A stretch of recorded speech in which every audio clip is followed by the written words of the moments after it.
Bonjour, et aujourd'hui on est le samedi 27 janvier 2024 et je fais une petite vidéo hors série, on est en début de journée, même si là il est 8h30 au moment où je commence l'enregistrement de cette vidéo, et si je suis en fait levé depuis 4h30, c'est comme ça, nuit écourtée. Voilà, j'avais prévu de faire une vidéo aujourd'hui, que je ferai peut-être d'ailleurs aujourd'hui ou demain,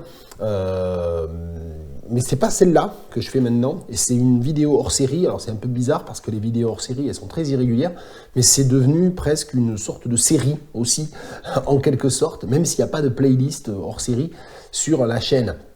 Alors la raison pour laquelle j'ai changé mon fusil d'épaule et j'ai décidé d'improviser une vidéo, c'est un truc que je fais pas souvent, c'est en réaction à un truc sur Facebook. Alors je vous explique un peu ce qui se passe.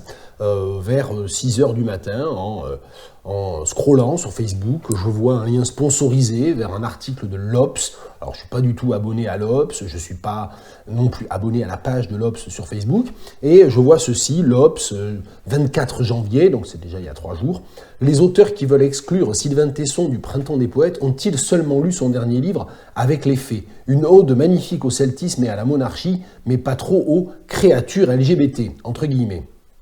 Et donc il y a le lien vers l'article. Sylvain Tesson, écrivain odieusement censuré, on s'est procuré son samizdat avec les faits.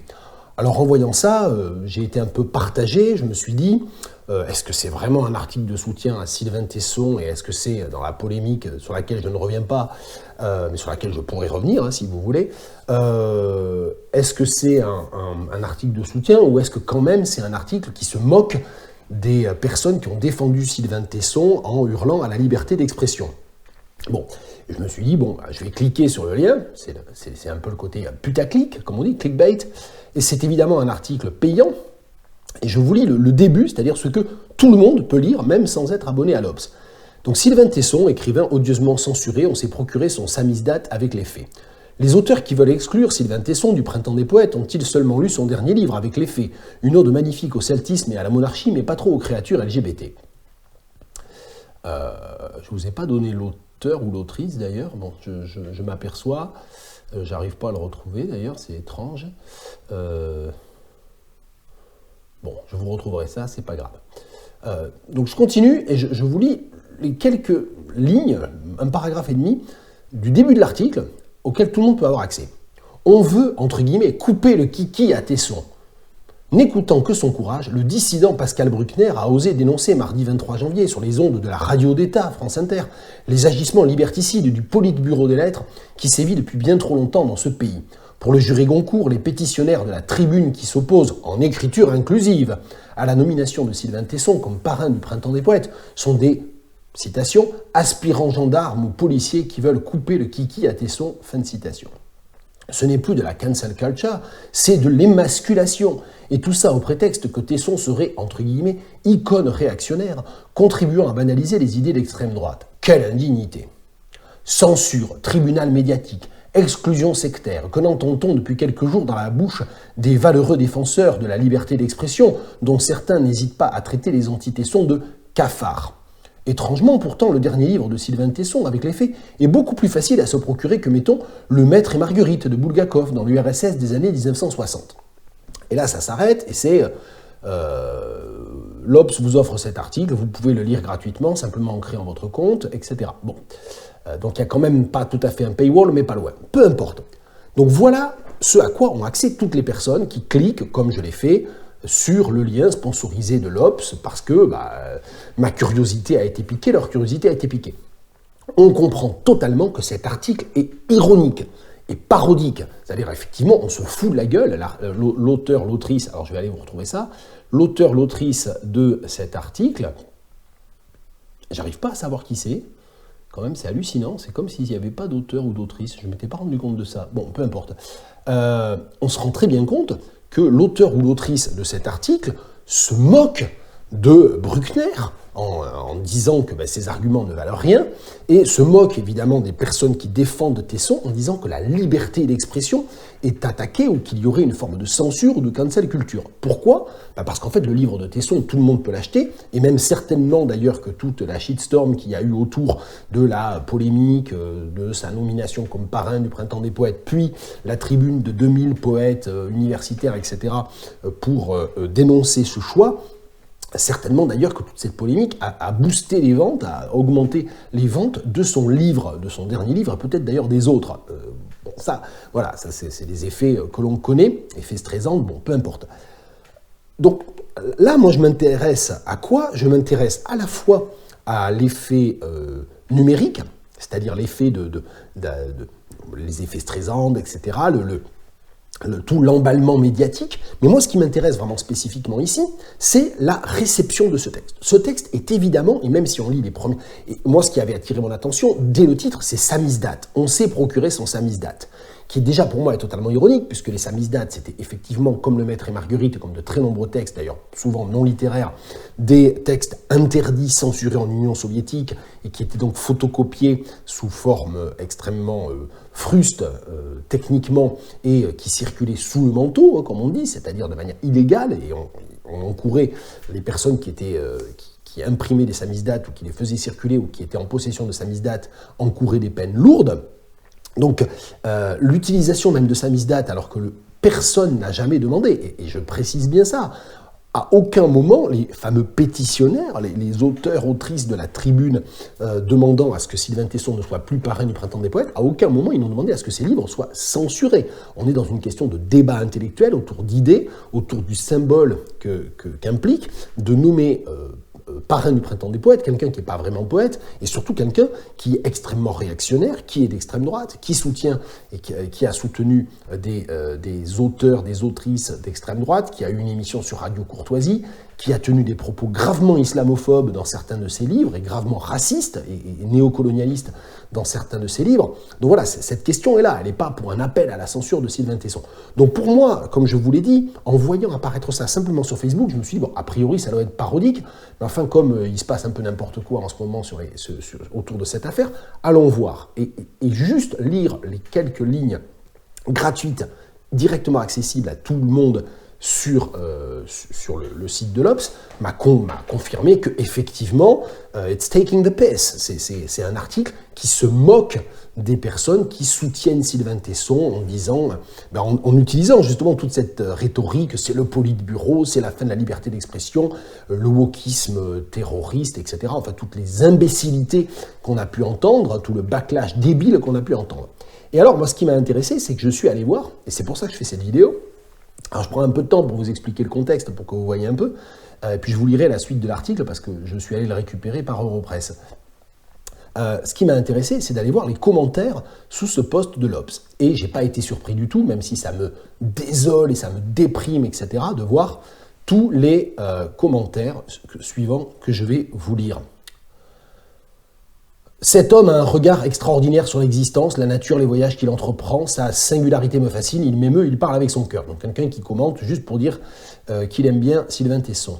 Un auteur magnifique dans plusieurs domaines, histoire, roman, aventure, que demander d'autre? Que viennent faire ici les autres considérations? Donc là encore, article pas lu. J'ai adoré ce livre en admirant le savoir de Sylvain Tesson. J'aime beaucoup Sylvain Tesson et rien ni personne ne me fera changer d'avis. Bon, donc on a beaucoup de turiféraires, d'admirateurs, d'admiratrices de Sylvain Tesson. Soutien à Sylvain Tesson. Il n'y a pas de poésie sans liberté. Bon, il y a des gens qui écrivent n'importe quoi, comme d'habitude. Sylvain Tesson écrit très bien. Ses livres sont très intéressants. Je le défends avec conviction. Soutien à cet homme que j'admire, cet homme est tellement talentueux, une des plus belles plumes de notre pays, enfin tous ces commentaires sont navrants parce que ça montre que ces gens sont quand même incultes, bon, peu importe. Ont-ils même lu un seul de ses livres? Je lis Tesson parce qu'il écrit magnifiquement bien, nous fait voyager et je n'y vois rien d'autre. Et donc déjà, on commence à voir un truc là qui se produit. Ont-ils même lu un seul de ses livres? Ça veut dire que la personne qui écrit ça, elle réagit à ce qu'il a compris, là c'est un homme, ce commentateur Facebook, il réagit au chapeau, c'est-à-dire il a pris au premier degré un texte qui est ironique et qui critique les pourfendeurs de la tribune, critiquant le choix de Sylvain Tesson comme parrain. Vive Sylvain Tesson, Tesson président, bon tout ça, ça devient n'importe quoi. Une commentatrice, cette fois-ci, on se demande d'abord s'ils savent lire, écrire, non, là il n'y a aucun doute. Alors ça c'est génial, parce que toujours pareil, on a une espèce d'ambiguïté, on se demande d'abord s'ils savent lire, et bien entendu, cette personne réagit, elle parle des gens qui ont signé une pétition, qui ont signé la pétition. Et c'est extrêmement drôle, parce que cette personne qui dit que les pétitionnaires anti-Tesson, pour aller vite, elle dit que les pétitionnaires anti-Tesson ne savent pas lire et ne savent pas écrire, en fait, est en train de démontrer qu'elle n'est pas du tout allée lire l'article, ou que si elle l'a lu, elle n'a absolument rien compris à son sens. Donc, ne comprend pas du tout l'ironie. Alors, pour Sylvain Tesson, bravo Teston Sylvain, il y a des gens aussi qui ne savent pas écrire son nom.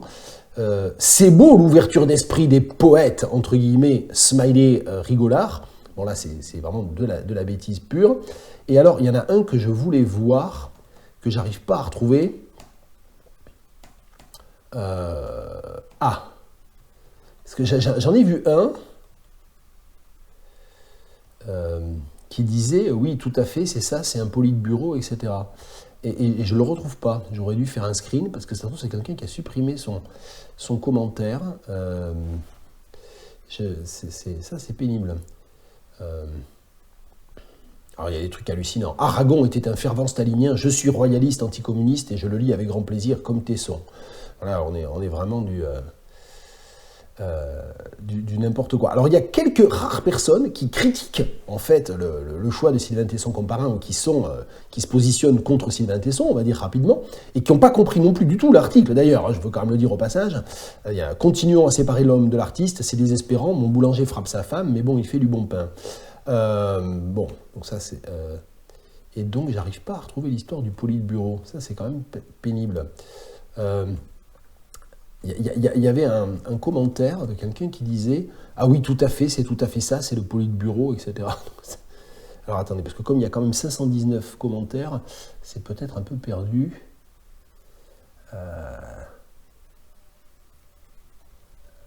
C'est la liberté qui... Oui. Les détracteurs ne sont pas des lecteurs, c'est la liberté qui le veulent tuer. Merci, monsieur Sylvain Tesson. Et donc là, on a quelqu'un qui, de toute évidence, alors dit les détracteurs ne sont pas des lecteurs. Donc c'est ça qui est assez hallucinant, c'est que ces personnes qui défendent Sylvain Tesson et qui s'opposent aux pétitionnaires montrent qu'ils n'ont pas lu la pétition, montrent qu'ils ne comprennent pas les enjeux, montrent qu'ils confondent la question de la dénonciation, de la critique de la nomination de Sylvain Tesson comme parrain avec la censure de ses livres, donc ils comprennent en fait rien à rien. Et puis ils n'ont même pas lu ni compris les premières lignes de l'article de l'Obs repris sur Facebook. Alors, c'est vraiment pénible que je ne retrouve pas le truc sur le politburo, parce que ça, c'était quand même assez grandiose. Je vais essayer quand même de le retrouver. Enfin, c'est... Attendez. Les censeurs d'illustres inconnus, pour la plupart, n'ont jamais lu Sylvain Tesson, apparemment, à moins que ça ne soit son parti pris pour l'Arménie qui dérange. Alors, on a évidemment toutes les théories du complot qui sortent. Enfin, il y aurait, sur cette affaire-là, je suppose qu'il y a des sociologues des médias, des sociologues de la réception littéraire, des sociologues du champ de l'art, en fait, de l'art et des médias, qui vont pouvoir s'en donner à cœur joie, parce qu'il y a des livres à écrire, des livres entiers, des volumes à écrire sur toutes les incompréhensions, les malentendus autour de cette affaire, comme il y a quelques années autour de la grande polémique des suppliantes dans laquelle j'ai eu le malheur de perdre un ami, André Markovitch, qui a été vraiment immonde avec moi, mais bon, peu importe. Donc bon, bref. Donc à chaque fois qu'il y a des trucs comme ça, on se rend compte qu'il y a des emballements à partir du fait que les personnes, un très grand nombre de personnes, jugent au premier, au second, au troisième degré, jugent sur quelque chose de très rapide, jugent par oui-dire, jugent à partir du jugement de quelqu'un d'autre.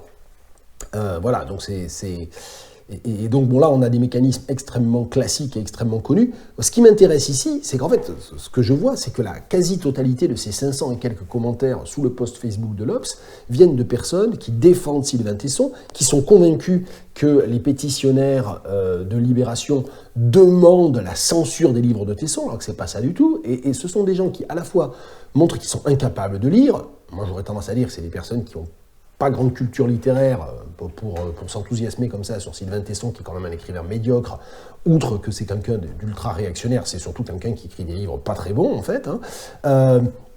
Et donc, il y a cet emballement-là. Et ce qui est intéressant, c'est que ces personnes, en plus, se posent dans une espèce de posture élitiste, genre, nous, on lit Sylvain Tesson et on sait lire, on appartient à une élite de lecteurs. Or, cette élite de lecteurs, premièrement, on voit que, en fait, si ces gens sont autant enthousiasmés par Tesson, c'est qu'ils ne doivent pas lire ni avoir lu grand-chose, premièrement.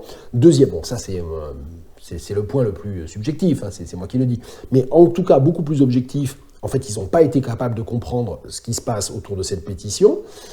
Troisièmement, ils ne se rendent pas du tout compte que l'article qu'ils commentent, comme si c'était un article de dénonciation des pétitionnaires, est en fait un article de dénonciation des opposants aux pétitionnaires et des arguments que ceux-ci font valoir. Donc c'est quand même assez hallucinant. Donc j'avais pensé à intituler cette vidéo Lire Tesson rend-il moins con ? Bon, voilà, je ne sais pas si je vais oser, mais peut-être, ouais, en fait. Donc voilà. Alors, je vais terminer quand même cette vidéo trop longue en vous lisant l'article complet, j'ai peut-être pas le droit, mais c'est pas grave, que je suis allé chercher sur Europresse. Sylvain Tesson, écrivain odieusement censuré, on s'est procuré son samizdat avec les faits. Quand même, samizdat, c'est quand même à hurler de rire. Les gens qui ne comprennent pas un texte comme ça, qui ne comprennent pas qu'un texte comme ça est ironique, sont des personnes qui, je pense, ne doivent pas comprendre la modest proposal de Swift, la modeste proposition, et qui peut-être, d'ailleurs, si on leur balançait ce texte aujourd'hui, diraient « Oh mais c'est scandaleux, ils demandent qu'on tue les bébés et qu'on les mange pour mettre fin à la famine », voire, pour certains d'entre eux, peut-être diraient « Ah bah oui, c'est une bonne idée, ça tient de confisquer les enfants des pauvres qui ne peuvent pas les nourrir et d'en faire des rôtis. » Je ne sais pas, enfin, j'ai l'impression que les lecteurs-lectrices de Sylvain Tesson, ils sont à ce niveau-là d'imbécilité. Peu importe, je vous lis le texte. Les auteurs qui veulent exclure Sylvain Tesson du Printemps des Poètes ont-ils seulement lu son dernier livre avec les faits, une ode magnifique au celtisme et à la monarchie, mais pas trop aux créatures LGBT. On veut couper le kiki à Tesson, en écoutant que son courage, le dissident Pascal Bruckner a osé dénoncer mardi 23 janvier sur les ondes de la radio d'État, France Inter, là encore on a un élément extrêmement ironique, hein, France Inter n'est pas une radio d'État, les agissements liberticides du Politburo des lettres qui sévit depuis bien trop longtemps dans ce pays. Donc là, le texte, il s'amuse, c'est un pastiche, hein, c'est même pas une parodie, c'est un pastiche. Il s'amuse à utiliser toutes les formules que l'on a vues par les soutiens de Tesson. Les soutiens de Tesson, depuis une semaine et demie, c'est qui ? C'est Valeurs Actuelles, c'est Le Figaro, c'est l'extrême droite. Je veux dire, voilà, en fait, tout ça donne raison en fait aux gens qui disent que ce type est quand même pas fréquentable et que ses idées sont particulièrement nauséabondes. Je continue. Pour le juré Goncourt, les pétitionnaires de la tribune qui s'opposent en écriture inclusive, autre ironie, à la nomination de Sylvain Tesson comme parrain du Printemps des Poètes sont des aspirants gendarmes ou policiers qui veulent couper le kiki à Tesson. Là, je fais juste un commentaire. Si Bruckner a vraiment dit ça, il est quand même gâteux. Mais bon, ce n'est plus de la cancel culture, c'est de l'émasculation. Et tout ça au prétexte que Tesson serait une icône réactionnaire contribuant à banaliser les idées d'extrême droite. Quelle indignité. Censure, tribunal médiatique, exclusion sectaire.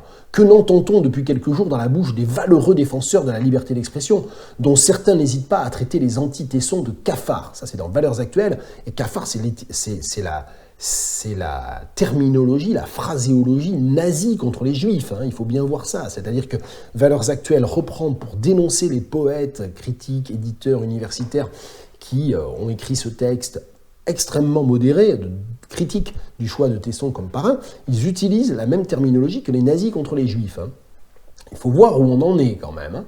Étrangement, pourtant, le dernier livre de Sylvain Tesson, avec les faits, est beaucoup plus facile à se procurer que, mettons, Le Maître et Marguerite de Bulgakov dans le RSS des années 60. Comme tous les précédents samizdat de l'écrivain Bourlinguer, ce récit de voyage se hisse même en tête des ventes. Donc là, on a évidemment un des premiers signaux clairs de l'ironie, c'est-à-dire du fait que ce texte va être un texte dirigé plutôt non pas en faveur des auteurs et des autrices de la pétition de Libé, mais tout simplement pour réexpliquer ce qui se passe, c'est-à-dire qu'il y a un contresens et une manipulation délibérée autour de l'intention de cette pétition, et puis on le sent venir, une critique de Tesson comme écrivain. Et c'est mérité. Quelle ode magnifique à la beauté et à la nature. Donc là, on continue avec les pastiches. En fait, l'auteur ou l'autrice de ce billet non signé sur l'Obs a dû aller pomper sur Facebook les commentaires là, de toutes ces personnes en pamoison devant Tesson. Bref, peu importe. Quelle ode magnifique à la beauté et à la nature. Dans ce livre, Sylvain Tesson part donc sur les traces des faits, comprendre tout ce qui, citation, incarne encore le refus d'un monde immonde gouverné par la stupidité des machines et la méchanceté des masses. Fin de citation. C'est intense et cinglant comme du Bernanos matiné d'Ortega y Gasset. Enfin, quand même, comment pas comprendre que c'est du foutage de gueule. Bon. Pour retrouver la beauté originelle et intouchée, l'amoureux des grands espaces et des promontoires, le mot apparaît environ toutes les 2 pages, embarque à bord d'un navire avec 2 camarades pour un voyage le menant des côtes espagnoles à l'Écosse. Que répondre à votre oncle Denis qui traite de crétins les auteurs de la pétition contre Sylvain Tesson? Une immersion dans le monde celte, ses druides et ses menhirs, cette culture païenne qui a nourri la nouvelle droite dont est si proche Sylvain Tesson. De bien belles valeurs irriguent cette odyssée au son du fifre et de la cornemuse. Ainsi, page 38, citation. La croix côtoyait la fée, ce voisinage fondait le christianisme celtique. Thèse d'Ernest Renan, la douceur celtique avait accueilli l'amour chrétien, la première avait fécondé le second la première sans l'effacer. Fin de citation. Le mot remplacer est souligné dans le texte. De quoi, sans aucun doute, révulser nos censeurs bolchewoks. Avec leur paranoïa stalinienne, il pourrait y voir une allusion à peine cryptée à la théorie raciste du grand remplacement de Renaud Camus. Franchement, n'importe quoi. Et puis se concentrer sur Parivetti, c'est ignorer la grandeur et la force de la prose tessonienne. Lisez plutôt, bande de procureurs pinards à la petite semaine. Le sentier breton, ce fil à couper l'heure. Ou j'étais parti chercher le roi Arthur et l'enchanteur Merlin, je me retrouvais chez le roi Merlin. Donc là, évidemment, le texte sort ces 2 phrases qui sont navrantissimes pour montrer à quel point elles sont navrantissimes. C'est vraiment des punchlines d'élèves de collège. C'est pas les écrivaillons qui ont signé la tribune de Libé qui auraient de telles fulgurances. Alors c'est génial parce que le texte, une fois qu'on accède à la totalité de l'article, il est entièrement constitué de ceux que les soutiens de Tesson écrivent premier degré en fait. Et donc, il le remouline dans un texte de critique de Tesson. C'est pas les écrivaillons qui ont signé la tribune de Libé qui auraient de telles fulgurances, et tout le monde n'a pas le talent pour glisser dans ses textes des vocables aussi rares et doux à l'oreille qu'intus susception. Peut-être a-t-il parié avec un de ses amis de la revue Éléments qu'il parviendrait à le placer, c'est génial. Et qu'est-ce que nos petits commissaires poétiques reprochent encore à notre amoureux des faits? D'avoir été le turiféraire de Jean Raspail, écrivain et héros de l'extrême droite avec son roman raciste Le Camp des Saints? Mais dans Avec les faits, par exemple, Raspail n'est pas cité une seule fois. On trouve en revanche des mentions de Chateaubriand, Rimbaud, Victor Hugo, Gaston Bachelard, ou de l'écrivain italien réactionnaire Eugenio Corti et d'Oswald Spengler, l'auteur du Déclin de l'Occident. Houellebecq, moi, Tesson, une extrême droite littéraire, selon François Krug. Et est-ce qu'on est soi-même réactionnaire quand on écrit des phrases comme « Sur le trottoir d'imposantes créatures LGBT prenez des selfies » dans un paragraphe où l'on déplore l'avènement du monde nouveau? Est-ce qu'on est réactionnaire parce qu'on regrette la monarchie? À l'annonce de la mort d'Élisabeth II, Sylvain Tesson note « La mort d'une reine était leur tristesse, l'absence d'un mythe était notre malheur tricolore à nous qui avions tué le mystère. » Anticipant les reproches qui pourraient lui être faits sur son panceltisme, qui virent quand même beaucoup à tribord, Tesson écrit « Faut-il se plaindre que la poésie infiltre la politique? Non. Et doit-il se plaindre que des auteurs soient en désaccord avec la politique qui infiltre sa prose ?» Voilà pour cet article tiré de l'Obs. Sylvain Tesson, écrivain odieusement censuré, on s'est procuré son samizdat avec les faits. C'est un article publié le 24 janvier, il y a 3 jours, sur le site de l'Obs. Et la raison pour laquelle j'ai fait cette vidéo, c'était en réaction à la question de l'ironie. Et donc voilà, je veux juste terminer là-dessus. C'est un texte fondamentalement ironique, c'est-à-dire qu'il fait semblant de dire le contraire de ce qu'il veut dire, ou il dit le contraire de ce qu'il veut dire, alors avec un très grand nombre de signaux, je pourrais pas faire, j'en ai signalé un certain nombre à chaque fois que je me suis arrêté dans ma lecture, ou quand je riais dans ma lecture, mais avec un certain nombre de signaux qui montrent que, de toute évidence, l'intention octoriale, c'est-à-dire ce que veut dire l'auteur ou l'autrice de cet article, n'est pas ce qui est dit